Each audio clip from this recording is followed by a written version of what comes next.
Senhoras e senhores, obrigado por aguardarem. Sejam bem-vindos à apresentação trimestral de resultados do XP Properties Fundos de Investimento Imobiliário. Informamos que todos os participantes são apenas ouvintes durante a apresentação do time de gestão. Lembramos que a apresentação será gravada e a publicaremos no site do fundo nos próximos dias. O espaço de perguntas está aberto e as mesmas serão lidas e respondidas pelo time ao final da apresentação. Reforçamos que o nosso canal de relação com investidores está sempre à disposição através do e-mail ri@xpasset.com.br. Agora gostaria de passar a palavra para o time de gestão da XP Asset Management. Uma excelente apresentação a todos. Obrigado por participarem da nossa apresentação trimestral de resultados. Eu sou Pedro Carrais, sou gestor de fundos imobiliários aqui da XP, e a gente vai trazer alguns destaques macroeconômicos do fundo em relação ao segundo trimestre de 2021. Vale destacar que a gente vai responder todas as perguntas que eventualmente vocês tenham no chat, seja no próprio chat, portanto, eu peço que fiquem, por favor, atentos ao chat, porque algumas das perguntas serão respondidas por lá mesmo, ou eventualmente ao final da apresentação. Bom, a gente começa a apresentação trazendo alguns destaques aqui na carta do gestor, tanto do ponto de vista macroeconômico como do ponto de vista do fundo, né?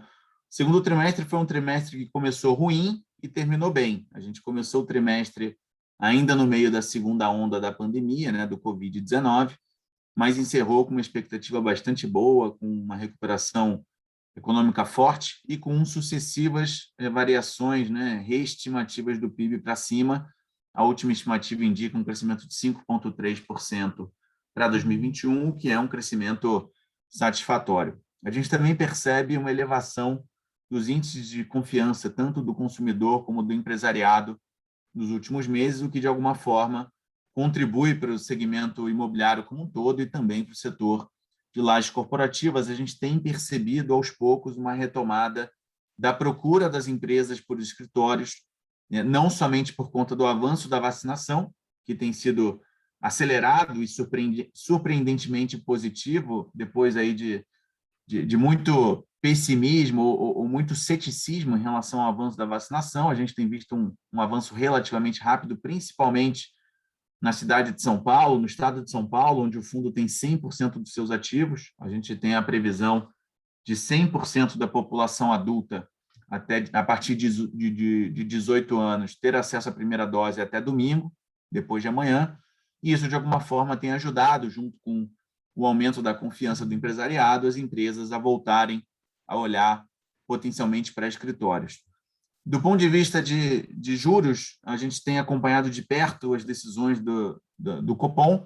Na última reunião, a Selic veio para um patamar de 5,25% ao ano. Já é sabido que a gente vai ter um novo incremento da mesma magnitude na próxima reunião, e a gente tem acompanhado muito de perto, tal como com o avanço da inflação ou o controle da inflação, para tentar entender qual vai ser a taxa terminal da Selic ao final desse ano. Por fim, a gente está com um foco bastante grande também em relação ao avanço da reforma tributária no Congresso, bem como outros temas como o Bolsa Família ou Auxílio Brasil, que é o novo nome que o governo tem dado ao programa, né, e demais temas macroeconômicos.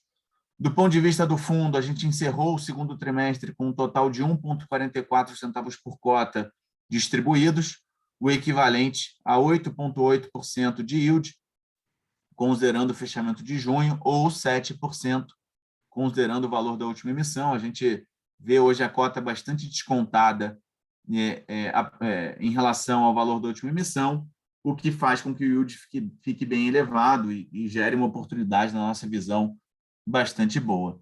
Em termos de perspectivas, a gente teve alguns destaques no segundo trimestre, alguns negativos e outros positivos. Do ponto de vista negativo, muito em função da pandemia, a gente teve mais algumas saídas de inquilinos.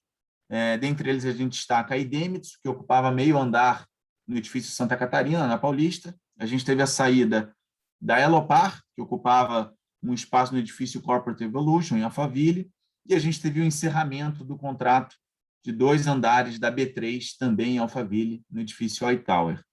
Por outro lado, a despeito de a gente ter alcançado uma vacância de 47%, uma vacância bastante alta, mas que de alguma forma gera potencial upside nos próximos meses e anos, a gente também teve novas locações, uma delas em Alphaville, num contrato de 1 andar com a Vivo, com a Telefônica, no edifício iTower, e também de 1 andar e meio, um total de 3.100 metros quadrados de ABL, para um escritório de advocacia no edifício Faria Lima Plaza, que fica pronto agora, ao longo do mês de agosto. A gente vai falar um pouquinho sobre isso ao longo da apresentação, mas a obra está em fase final. A gente também tem outras negociações em andamento, tanto em Alphaville como na Faria Lima, e a gente imagina trazer essas comunicações ao mercado tão logo as negociações sejam encerradas.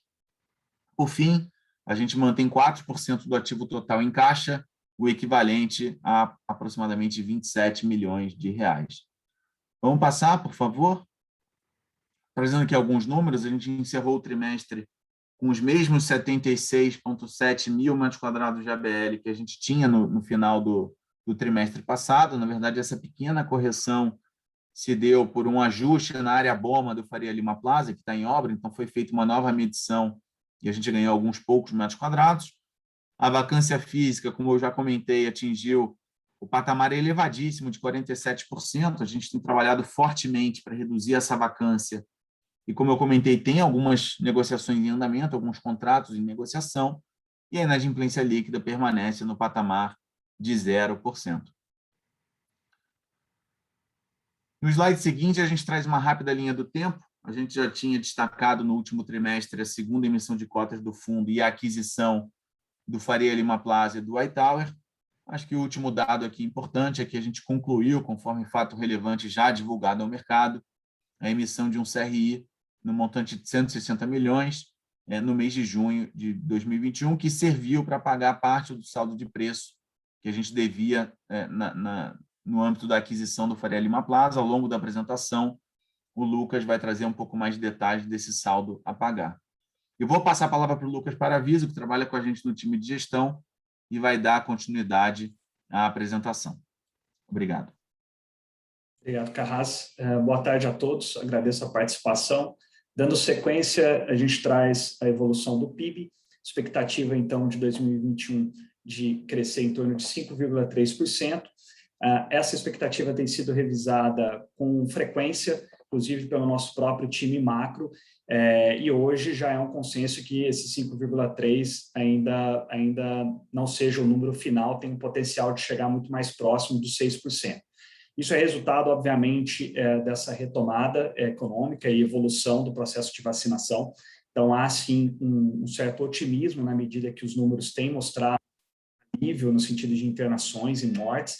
A gente ainda tem alguns desafios, como a variante Delta, que precisa, sim, ser monitorada, é um alerta, e a gente tem visto aí as autoridades sanitárias se movimentando para entender melhor essa variante.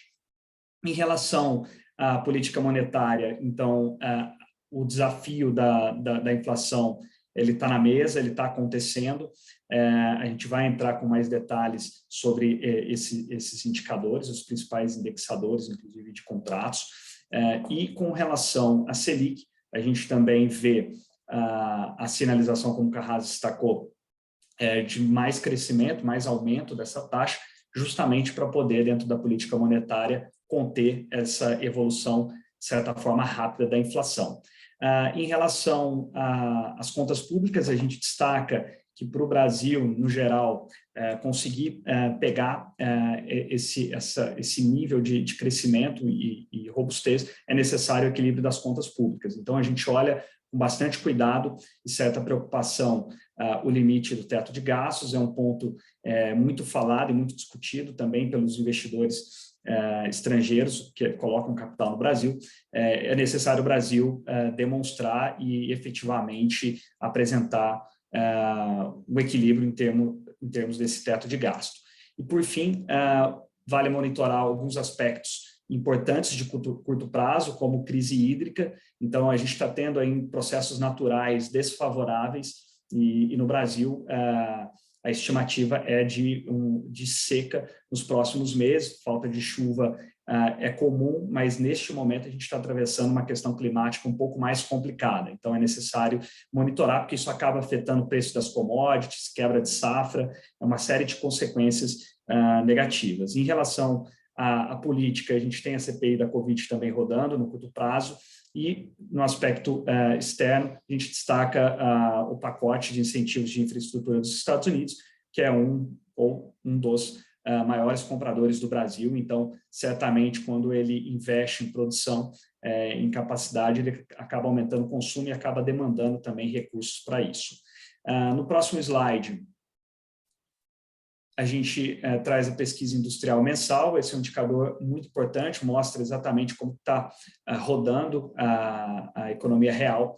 A gente viu no ano passado uma grande queda, depois uma recuperação a partir de junho de 2020, que inclusive superou períodos pré-pandemia. Só que o que a gente viu no primeiro e agora no segundo trimestre foi um recuo, justamente porque a segunda onda no Brasil ela veio muito mais forte, o Brasil acabou demorando para evoluir na vacinação.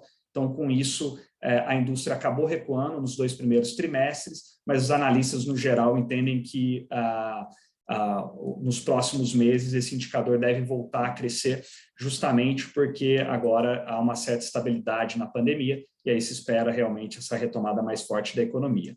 Em relação ao índice de confiança, que é um indicador antecedente importante para a gente entender como que está a cabeça do empresário, a gente vê que o nível de expectativa voltou a subir, inclusive superou níveis que remontam a junho de 2013.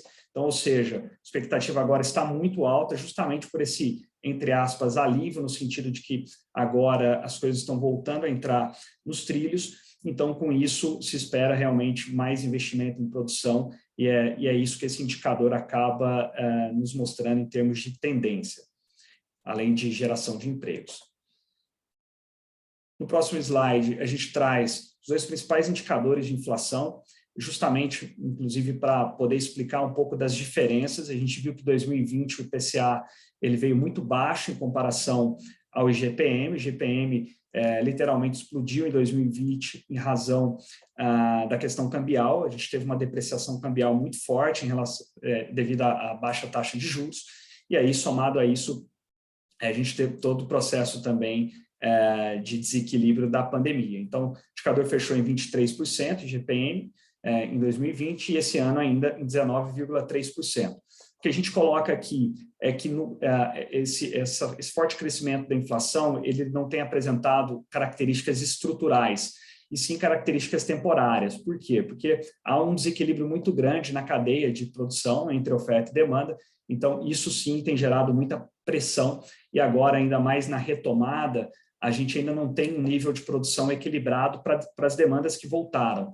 Então, a gente vê no curto prazo, sim, uma dificuldade, inclusive na construção civil, onde a gente também tem muita exposição, mas a gente vê que até o próprio Banco Central, no Boletim Focus, tem projetado uma inflação controlada a partir de 2022 e 2023.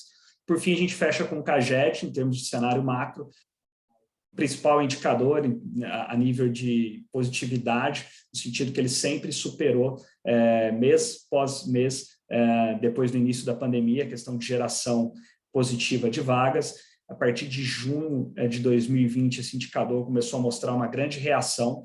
Então, o Brasil e a indústria no geral, mesmo incluindo serviços, mesmo diante da dificuldade da pandemia, foi encontrando maneiras de sobreviver e continuar gerando empregos. Hoje, a realidade é que a geração positiva voltou a crescer, então a gente vê esse indicador novamente tendendo aí para bons resultados nos próximos meses. A gente vai monitorar, porque esse é um termômetro importante na economia. Dando sequência, entrando agora nos detalhes do fundo, a gente teve um nível de distribuição médio de 48 centavos no segundo trimestre, assim como no primeiro trimestre, então a gente conseguiu ainda manter o mesmo nível de distribuição. Vale destacar, a gente teve exatamente esse processo de vacância, então a indústria no geral de lajes corporativas foi diretamente afetada. Basicamente, as empresas primeiro entraram em um regime completo de home office e depois entraram num regime, de certa forma, híbrido, né, e flexível. Então, essa questão impactou bastante, acabou gerando esse nível de vacância, a gente teve uma queda no nível de geração de resultados, mas ainda assim a gente conseguiu trabalhar com todas as multas aplicáveis, conseguimos renovar contratos importantes como a Cielo, teve uma entrega parcial, mas a gente conseguiu ainda segurar 5 lajes. Então, isso fez com que o fundo ainda conseguisse sustentar um certo nível de distribuição. Em relação à variação histórica da cota, desde o início da pandemia, a gente viu uma queda muito grande, reflexo basicamente desse cenário de maior risco em relação a lajes corporativas, e a histórica, a gente tem menos 23% de retorno.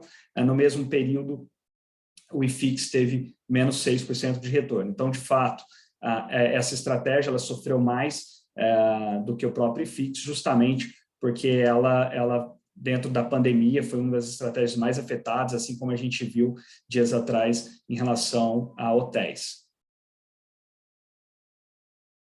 Em relação aos indicadores operacionais, 96% alocado em imóveis, 1% cotas de FIIs, cerca de 3% em renda fixa, 100% dos contratos típicos. Em relação a vencimento, 41% da receita vencendo em 2022, 2023, cerca de 55%.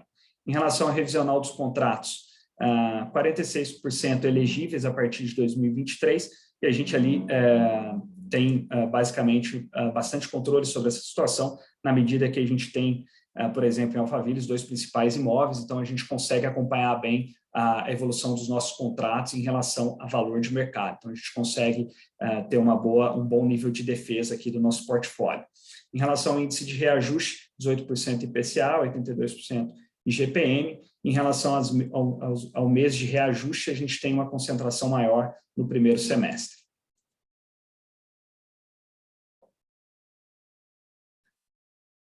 Olhando agora o comportamento de mercado, volume diário de negociações, a gente teve um volume médio de 2 milhões, um total negociado de 124 milhões nesse último segundo trimestre, que representou uma queda de aproximadamente 20%. Então, de fato, a gente viu isso não só em lajes, mas como em diversas outras estratégias. A gente teve um processo político muito ruim ao longo do segundo trimestre, e até em torno também da pandemia, a gente viu só em meados de maio, mais para início de junho, realmente uma retomada, um pouco de certo equilíbrio nesse processo negocial e etc., entre diversos projetos em andamento, reforma tributária, etc. Então, o segundo trimestre ele foi bastante afetado por isso. Isso acabou refletindo em queda das negociações e, por fim, em relação ao valor de mercado, a gente fechou em 65,55, cerca de 24%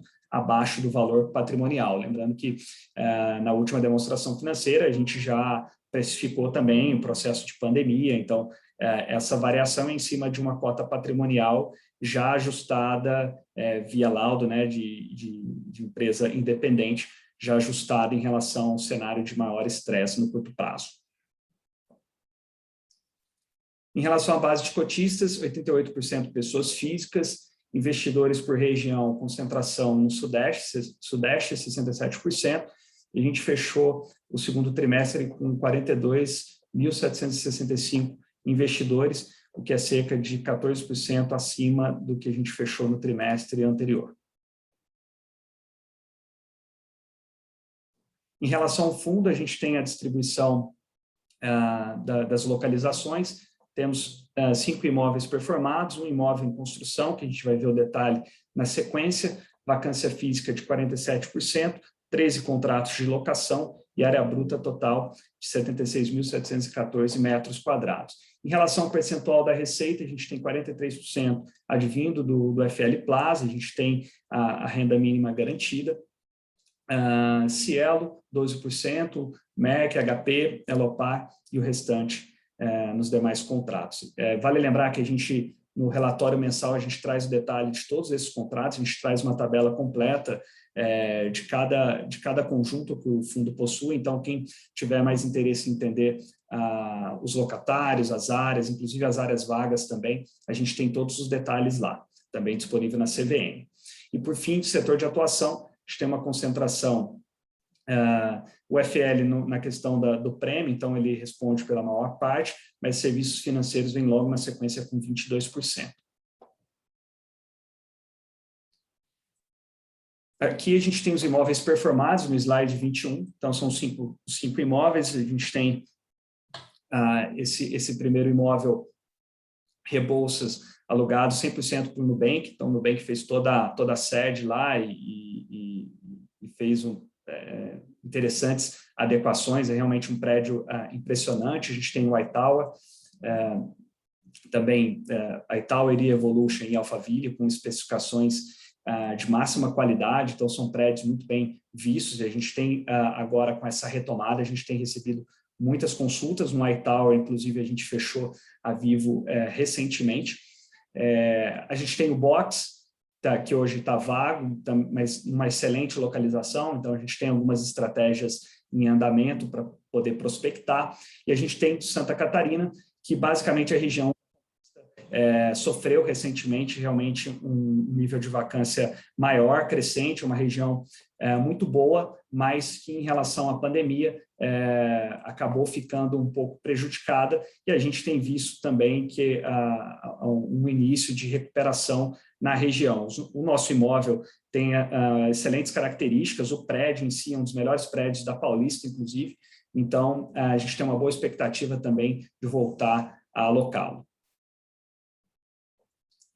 Em relação a imóvel em construção, a gente tem aqui, então, uma foto do Faria Lima Plaza, um prédio muito imponente, já está praticamente em finalização, a gente já fez uma primeira alocação, também divulgada a mercado, e a gente tem uma procura muito grande por esse prédio. Ele está basicamente em cima do metrô, então a saída de metrô está bem ao lado, muito interessante, porque tem todo o acesso à Faria Lima, mas também tem o acesso à Marginal, ele consegue ter várias alternativas, então é um imóvel muito interessante para as empresas, a gente tem visto que elas têm gostado muito pela questão também de logística dos funcionários. Então a gente está trabalhando firme, porque vai ser um imóvel muito importante aqui no contexto do fundo.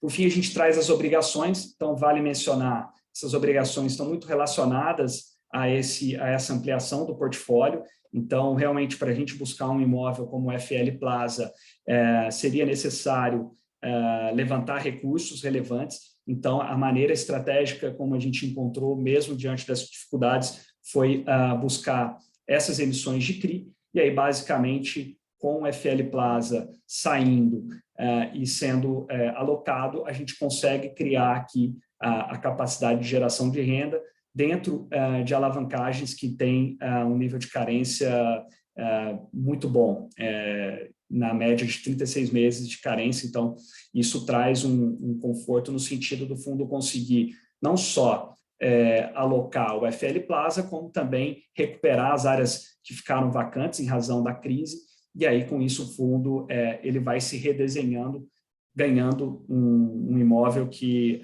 seria um dos melhores imóveis, inclusive, de São Paulo.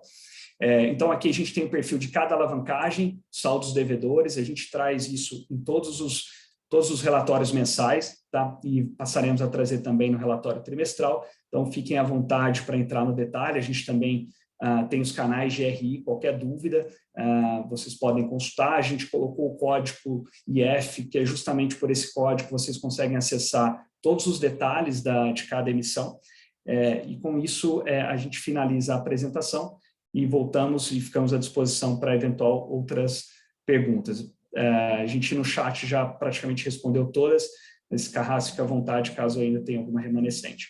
Muito obrigado. Obrigado, Lucas. Eu vou responder aqui as últimas perguntas que apareceram. O José faz uma pergunta em relação aos proventos de julho, que foram de 55 centavos por cota. José, na verdade, a gente tem a contabilização nesse semestre, não exatamente em julho, da segunda parcela da multa de rescisão parcial da Cielo, mas é um impacto bem pequeno considerando o semestre como um todo. Então, eu posso dizer com alguma tranquilidade que desses 55, a grande maioria esmagadora é receita recorrente. Tá? Claro que dentro dessa receita recorrente a gente está falando do prêmio de locação do Faria Lima Plaza, mas como a gente tem uma premissa de ter o prédio 100% locado ainda esse ano, a gente não deve ter nenhuma diferença entre o dia final do pagamento do prêmio e o mês de início de pagamento dos aluguéis pelos inquilinos. O Matheus pergunta como a gente tem atuado na busca de novos locatários, se a gente prospecta de forma ativa ou passiva. 100% ativa. Na verdade, a gente fala com os inquilinos o tempo inteiro, a gente tem uma consultoria global contratada para nos ajudar, uma consultoria muito renomada do mercado, que é a CBRE, e ela nos ajuda a alugar as áreas vagas tanto do prédio da Faria Lima, como dos prédios em Alphaville e da Paulista também. Então, a prospecção 100% ativa, obviamente, sem considerar que a gente também atende a quaisquer demandas de forma passiva, naturalmente. Bom, dito isso, perguntas respondidas, a gente agradece mais uma vez a participação de todos. Opa, surgiu mais uma pergunta aqui do Vitor. O Vitor pergunta em relação à alavancagem, como que a gente vê essa questão? Vitor, a gente tem hoje um montante total de alavancagem que não é algo que nos tira o sono, mas também não é algo que nos deixa absolutamente confortáveis. A gente, como o Lucas já mencionou, essa alavancagem tem uma carência bem longa, que é um período que a gente imagina e espera que seja o suficiente para o setor voltar e, naturalmente, o fundo se recuperar. Portanto, boa parte dessa dívida não tem multa de pré-pagamento e não tem lock-up para pré-pagar, de modo que tão logo a gente vislumbre um cenário mais favorável tanto do setor como do fundo, a gente pode eventualmente fazer o pré-pagamento dessa dívida, mas hoje a gente está numa situação relativamente confortável sim, tá bom? Pessoal, mais uma vez, obrigado, a gente agradece a participação de todos, agradece as perguntas, reitera que os canais de RI permanecem abertos, pelo e-mail ri@xpassets.com.br e até o próximo trimestre. Bom final de tarde a todos. Um abraço.